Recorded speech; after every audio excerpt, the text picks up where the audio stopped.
Welcome back. Recently, it was announced that the largest cast reunion of the beloved classic, A Christmas Story, is coming to Cleveland. The pink bunny suit and leg lamp became iconic symbols of American Christmas. But behind Ralphie's quest for a Red Ryder BB gun lies a twisted tale of studio rejection, career destruction, and secrets so dark they were buried for decades. What you're about to discover will forever change how you watch this holiday classic. 20. Every major studio rejected the film, multiple times. I had a rotten childhood. He just goes, humbug, you know. It's genuinely an emotional film, and A Christmas Story was rejected by every single major Hollywood studio at least twice, with some executives calling it the worst Christmas movie idea ever pitched, and predicting it would destroy Bob Clark's career if he somehow managed to get it made. Clark had just come off the success of Porky's, the highest-grossing comedy of 1982, which gave him unprecedented leverage in Hollywood. He could have made virtually any project he wanted, but he was obsessed with adapting Gene Shepard's semi-autobiographical stories about growing up in 1940s Indiana. Clark believed these nostalgic, episodic tales about childhood would resonate with audiences craving authentic holiday entertainment. Studio executives thought he'd lost his mind. Universal passed on the script, calling it plotless and unmarketable. Warner Brothers rejected it twice, with one executive writing in coverage that the film had no hook, no stars, no reason to exist. Paramount's president told Clark directly that Christmas movies were box office poison and had been since the 1950s. Fox executives were confused about the tone, unable to determine if it was comedy, drama, or children's entertainment. Disney considered it too adult and cynical for their brand. The script made the rounds for over a year, accumulating rejections. Clark refused to give up, convinced he was sitting on something special. Finally, MGM agreed to distribute if Clark could secure independent financing. He cobbled together money from Canadian tax shelters and private investors, shooting on a shoestring budget in Toronto and Cleveland. The entire production was a gamble that nearly bankrupted everyone involved. 19. Peter Billingsley was selected from over 300 child actors. almost every well-known actor in Hollywood wanted to do that part of that particular age group. They were all... Peter Billingsley almost didn't get the role of Ralphie because Bob Clark initially wanted someone less Hollywood and nearly cast an unknown kid from Cleveland who quit acting after the audition process traumatized him. The casting search lasted 7 months and spanned North America. Clark held auditions in Los Angeles, New York, Chicago, Toronto, and Cleveland, seeing over 300 boys between ages 8 and 12. He was searching for something specific but intangible, a kid who could convey both innocence and cynicism, someone audiences would root for even when he was lying to his mother or fantasizing about shooting his eye out. Most child actors were too polished, delivering lines with Disney Channel perfection that felt fake. Others were too raw, unable to handle the complex narration and fourth wall-breaking script required. Billingsley had been acting since age 2, appearing in commercials and small television roles. His agent pushed hard for the Ralphie audition, but Clark was skeptical about using an experienced child actor. During his audition, Billingsley performed the Chinese restaurant scene, ad-libbing reactions that made the casting director laugh so hard she had to leave the room. Clark was impressed, but not convinced. He brought Billingsley back 4 more times, testing him with different scenes and different adult actors. The breakthrough came during a chemistry read with Melinda Dillon, who would play Ralphie's mother. Their interaction felt genuinely maternal and real. Clark finally offered Billingsley the role, but only after the Cleveland kid he preferred dropped out when his parents decided the film schedule would interfere too much with his schooling. Billingsley later admitted he felt like a second choice until filming began, and Clark's direction made him feel essential. 18. The leg lamp was considered obscene by test audiences. This is a lamp! It was indeed a lamp. MGM's marketing department wanted to cut the leg lamp from the film entirely after test audiences and religious communities called it pornographic and satanic, threatening to boycott any theater that showed such filth to families. The lamp, described by Gene Shepard as a major award, shaped like a woman's fishnet-clad leg, was meant to satirize working-class masculinity and kitschy 1940s prize culture. Bob Clark and production designer Reuben Freed designed it to be absurd and slightly sexual without crossing into genuine obscenity. They built 3 versions, one for wide shots, one for close-ups, and one that actually illuminated. When the prop first appeared on set, the crew erupted in laughter. It was perfect, tacky, funny, and somehow innocent despite its obvious sexual implications. But when MGM screened an early cut for focus groups in conservative markets, the response was explosive. Parents walked out. Church groups threatened protests. One Baptist minister in Tennessee wrote a letter to MGM's president calling the lamp an affront to Christian values and evidence of Hollywood's moral decay. The studio panicked. Marketing executives calculated that losing the religious audience could cost millions in ticket sales.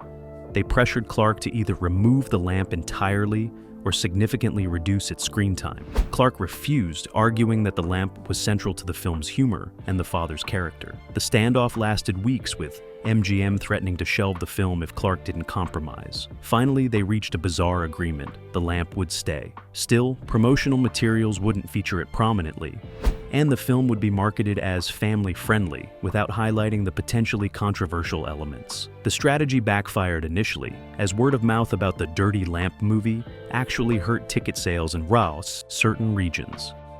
17. Melinda Dillon improvised the soap-in-mouth scene. You ready to tell me? Melinda Dillon invented the Lifebuoy soap punishment on set when the scripted discipline scene wasn't working, drawing from her own traumatic childhood memories of abusive punishment that she'd never publicly discussed until decades later. The original script called for Ralphie's mother to simply send him to his room after he said fudge instead of the actual profanity. Bob Clark shot it as written, but during playback, everyone agreed the scene felt anticlimactic. There was no consequence, no memorable punishment, no comic payoff. The crew broke for lunch while Clark and the writers brainstormed alternatives. Dillon approached Clark privately and suggested the soap scene, describing how her own mother had washed her mouth out with soap as a child for swearing. Clark loved the idea immediately and asked if she could improvise it. They reconvened after lunch, armed with a bar of soap, and tried different approaches. Dillon's first takes were too gentle, not matching the intensity Gene Shepard's narration required. Clark pushed her to be more aggressive, to really scrub Peter Billingsley's teeth and tongue. Billingsley, just 12 years old, was terrified but game. They used actual Lifebuoy soap for authenticity, which made Billingsley genuinely gag and spit. His reactions weren't acting. They were real responses to having soap forced in his mouth multiple times as cameras rolled. Between takes, Billingsley rinsed with water, but the soap taste lingered for hours. Years later, Dillon admitted the scene triggered difficult memories of her own childhood abuse, and that she'd cried in her trailer afterward, horrified that she'd essentially recreated her trauma on a child actor for entertainment. 16. The Chinese restaurant scene almost caused an international incident. Rah, rah, rah. 'Tis the season to be jolly. Chinese-American advocacy groups organized protests and called for boycotts when word leaked about the Chinese restaurant scene, accusing Bob Clark of perpetuating racist stereotypes and demanding the entire sequence be removed or the film never released. The scene, featuring waiters singing "Deck the Halls" with exaggerated accents and mispronouncing English words for laughs, was adapted directly from Gene Shepard's original story. In the 1940s setting, such casual racism was historically accurate. American attitudes toward Asian immigrants were openly discriminatory, especially in Midwestern cities. Clark believed in including the scene that honestly depicted period attitudes without endorsing them. Asian American organizations disagreed vehemently. The Organization of Chinese Americans obtained an early script and organized protests at MGM's Culver City headquarters in late 1983, demanding the studio either cut the scene or add context explaining that such behavior was wrong. Protest leaders argued that historical accuracy didn't justify perpetuating stereotypes, especially in a family film that children would watch. MGM executives found themselves caught between Bob Clark's artistic vision and the threat of boycotts that could devastate box office returns. The studio offered compromises, adding a disclaimer, cutting the scene down, and shooting additional dialogue, but Clark refused every suggestion. He argued that sanitizing the past was dishonest and that the scene's humor came from the Parkers' discomfort with cultural differences, not from mocking Asian people. The controversy extended to Asian American actors who appeared in the scene. Some defended their participation, saying the film paid well and treated them professionally. Others expressed regret, feeling they had contributed to harmful stereotypes. The protests faded after the film's release, but the scene remains controversial decades later. 15. Darren McGavin and Melinda Dillon despised each other. You know what your son just said? No, what? Tell you what he said. Ready? Darren McGavin and Melinda Dillon's on-screen chemistry as Ralphie's parents was entirely fabricated through Bob Clark's directing, because off-camera they refused to speak unless absolutely necessary, and their mutual hatred nearly shut down production multiple times. The problems began during the first table read, when McGavin made a dismissive comment about Dillon's interpretation of Mother Parker, suggesting she was playing the character too soft and not authentic to period working-class women. Dillon, a method actress who studied extensively for the role, took offense and fired back that McGavin's old man was a cartoon character rather than a real person. The argument escalated until Clark intervened, but the damage was done. From that moment forward, McGavin and Dillon maintained professional civility on camera, but avoided each other completely between takes. Oh, no. McGavin ate lunch in his trailer. Dillon ate with the children. They never rehearsed together unless Clark absolutely required it. The tension affected everyone on set, with crew members picking sides and creating factions. Peter Billingsley recalled feeling caught between his two parent figures, unsure how to navigate their obvious dislike for each other. Ian Petrella, who played Randy, cried one day when he overheard McGavin complaining loudly about Dillon's amateur tactics. Clark used their animosity strategically, channeling it into scenes where the parents argued or disagreed. The furnace scene, where the old man battles the furnace while Mother Parker worries, worked perfectly because their frustration with each other felt genuine. The Christmas dinner scene required dozens of takes because McGavin and Dillon couldn't maintain eye contact without visible discomfort. After filming wrapped, they never spoke again. At the film's premiere, they sat on opposite sides of the theater. 14. The house was abandoned and condemned before filming. Yeah. It's quite cute. It was very fun. And he asks them some questions to clear up some rumors. Yes. Spoiler alert, he did not buy the house. The iconic Victorian house that served as the Parker family home was scheduled for demolition by the city of Cleveland when Bob Clark discovered it, weeks before filming, requiring an emergency renovation that cost more than the entire location budget and nearly killed 2 construction workers. Cleveland's Tremont neighborhood had been declining for decades by 1983, with many historic homes abandoned or condemned. Location scouts found the house on Rowley Avenue during their second sweep of the city, initially dismissing it as too damaged. The roof had partially collapsed. Windows were broken or missing entirely. The porch was structurally unsound. Squatters had stripped much of the interior, but the bones were perfect. Authentic 1920s architecture that matched Gene Shepard's descriptions precisely. Clark convinced MGM to lease the property from the city with an agreement to either restore it or demolish it after filming. The studio reluctantly approved $15,000 for emergency repairs, a pittance for the work required. A local construction crew worked 18-hour days for 3 weeks, replacing the roof, rebuilding the porch, installing period-appropriate windows, and making the interior safe for filming. During roof work, a section collapsed, sending 2 workers falling 15 feet onto the first floor. One suffered a broken leg and several cracked ribs. The other escaped with severe bruising. The accident nearly triggered a work stoppage and union investigation. Clark personally visited the injured workers in the hospital and promised to cover all medical expenses beyond insurance. Filming proceeded with a reduced crew and heightened safety protocols. The house's basement, where the furnace scenes were shot, remained partially exposed to the elements throughout production, making those scenes genuinely cold and uncomfortable for the actors. 13. Gene Shepard's narration was recorded in one marathon session.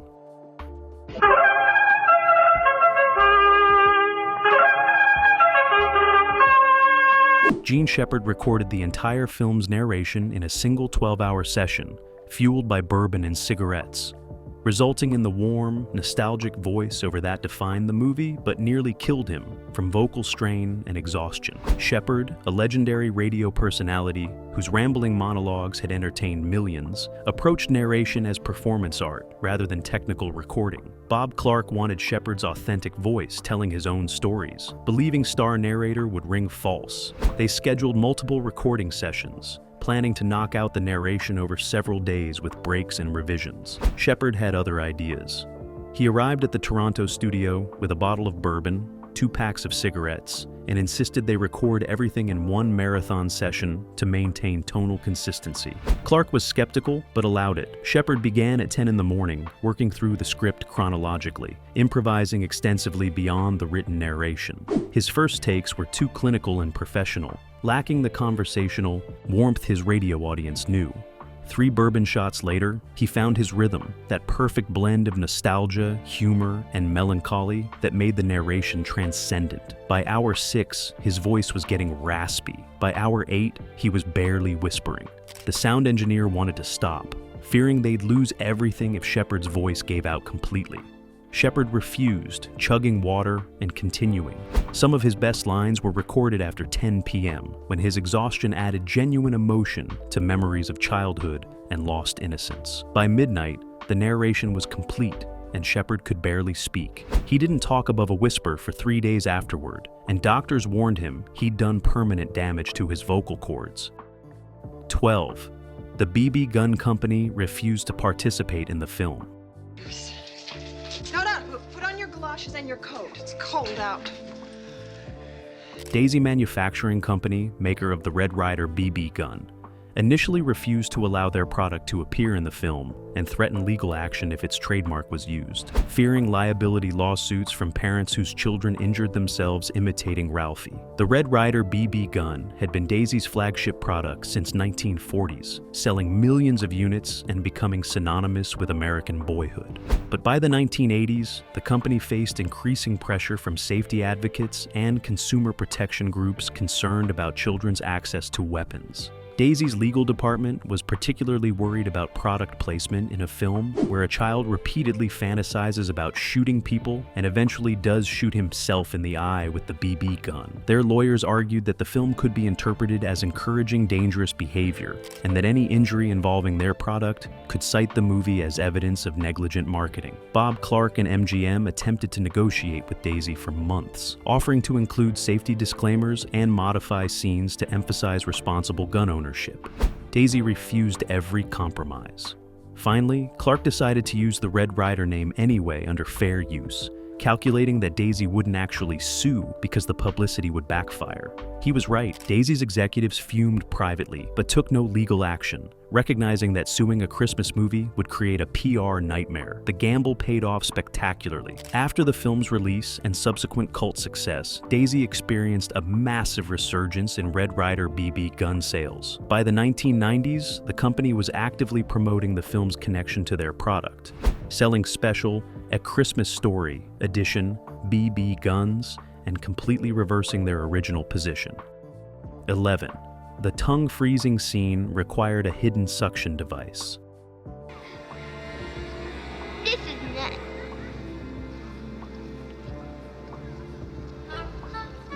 That?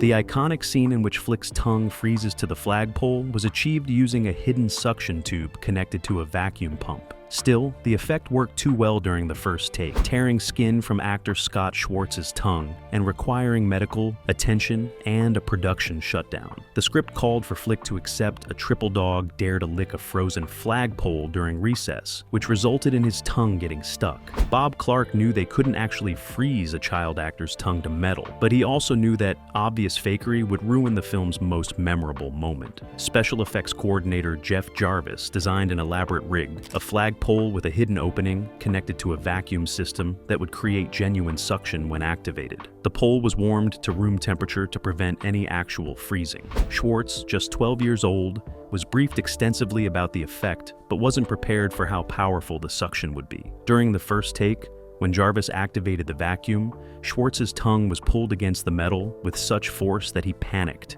and instinctively tried to pull away. The combination of vacuum suction and his reflexive pulling tore the outer layer of skin on his tongue, causing immediate bleeding. Cameras kept rolling because the crew thought his distress was acting. When Clark yelled "cut," Schwartz was crying and holding his mouth. The production nurse found his tongue bleeding and swelling rapidly.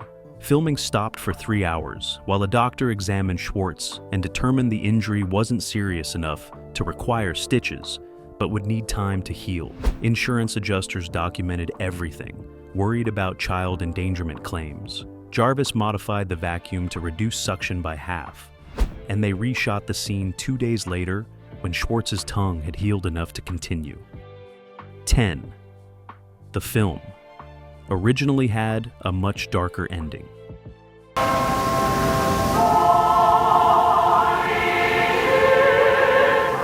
Bob Clark's original script ended with Ralphie actually shooting his eye out with the BB gun, resulting in permanent blindness and a devastating final scene where adult Ralphie narrates how that Christmas destroyed his childhood innocence forever. The original final scene showed Ralphie in the hospital on Christmas night, his eye bandaged, his parents devastated, the Red Ryder gun confiscated and destroyed. When Clark showed the ending to test audiences, the response was catastrophic. People walked out angry, feeling betrayed by a Christmas movie that ended with a child being mutilated. MGM executives demanded changes immediately, threatening to shelve the film entirely. Clark initially resisted, but reluctantly agreed to reshoot after seeing audience reaction cards filled with words like "horrible" and "ruined Christmas." The new ending, where Ralphie gets his gun and the family enjoys a peaceful Chinese restaurant dinner, was filmed during pickup shots weeks after principal photography wrapped. 9. Ian Petrella, who played Randy, was traumatized by the turkey scene.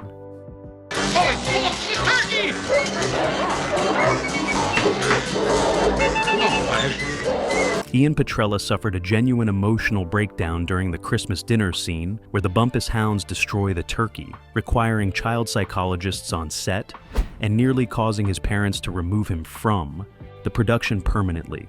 Bob Clark kept Petrella largely in the dark about how chaotic the scene would be. When the trained dogs were released and began tearing apart the turkey prop while adults screamed, Petrella, just 7 years old, thought something had genuinely gone wrong. He wasn't acting when he cowered under the sink, crying. He was terrified. When the scene wrapped, Petrella was inconsolable, sobbing in his mother's arms and refusing to return to set. His parents were furious, accusing Clark of traumatizing their son. The production was shut down for 2 days, while Petrella's family considered withdrawing him entirely. A child psychologist was brought in to work with Petrella and assess whether he'd been harmed. Years later, Petrella discussed the trauma in interviews, describing how the scene gave him nightmares for months. 8. The film was released without a Christmas premiere. MGM released A Christmas Story in November 1983 with virtually no marketing support, opening it in fewer than 24 theaters nationwide and giving it less than 2 weeks to prove itself before pulling it from circulation entirely. The studio had zero faith in the film's commercial potential. Test screenings produced middling scores, and the episodic structure confused audiences.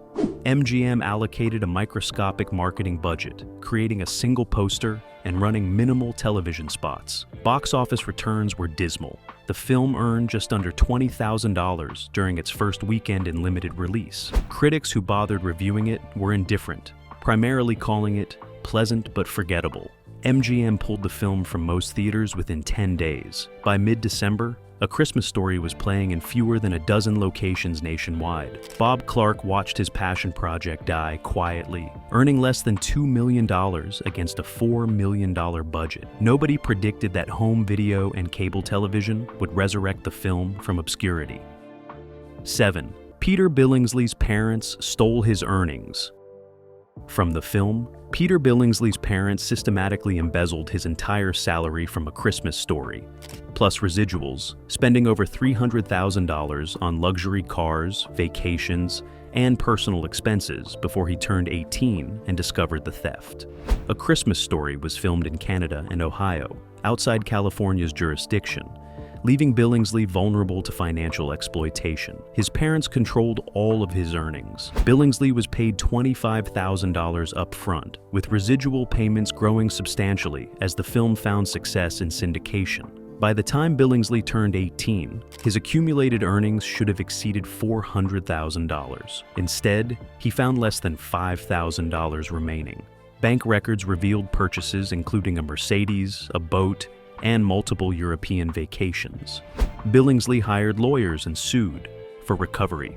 The case dragged through the courts for 3 years. Ultimately, Billingsley recovered only about $70,000 through settlement. The experience destroyed his relationship with his parents permanently. They never reconciled before his father died in 2012. 6. Zach Ward was bullied on set for his yellow eyes. God, yellow eyes.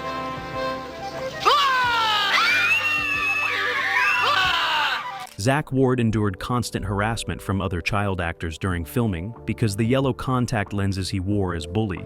Scut Farkus made him look creepy and demonic, creating a toxic environment where the victim of bullying on screen became the victim off-screen as well. Ward was 14 years old when cast as Scut Farkus. The yellow eyes were crucial to the character.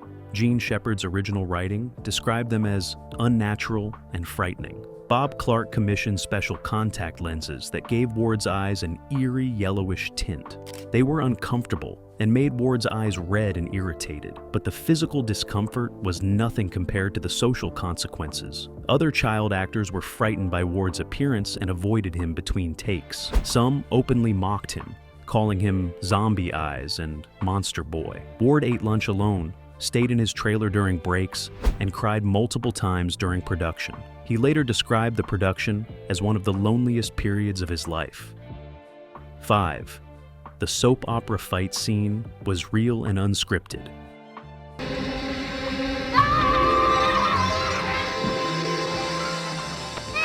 The climactic fight scene, in which Ralphie snaps and beats Scut Farkus, was supposed to be carefully choreographed, but descended into genuine violence when Peter Billingsley lost control and actually attacked Zach Ward, prompting crew members to pull them apart physically. Bob Clark encouraged Billingsley to commit emotionally, channeling genuine anger and frustration into his performance. When cameras started rolling, Billingsley wasn't throwing the stage-pulled punches they had rehearsed. He was actually swinging at Ward with full force. The first punch connected with Ward's jaw, stunning both actors. The scripted dialogue disappeared as genuine combat took over.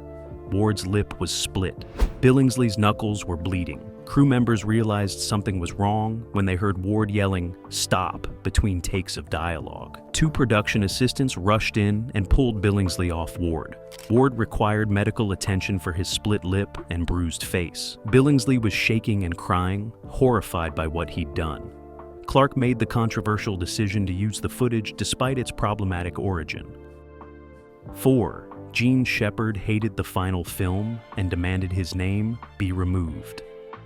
Hey, kid! Just where do you think you're going? Going up to see Santa. The line. Gene Shepard attended the premiere of A Christmas Story and walked out halfway through, later telling his radio audience that Hollywood had butchered his stories and turned nostalgia into slapstick garbage, demanding that his name be removed from the credits entirely.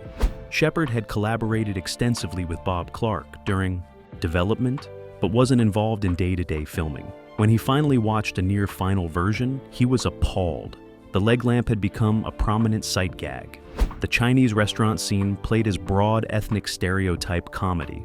Most painful was the ending. His stories never had neat resolutions, instead fading into the ambiguity of memory. He confronted Clark in a screaming match, accusing him of selling out and betraying their artistic collaboration.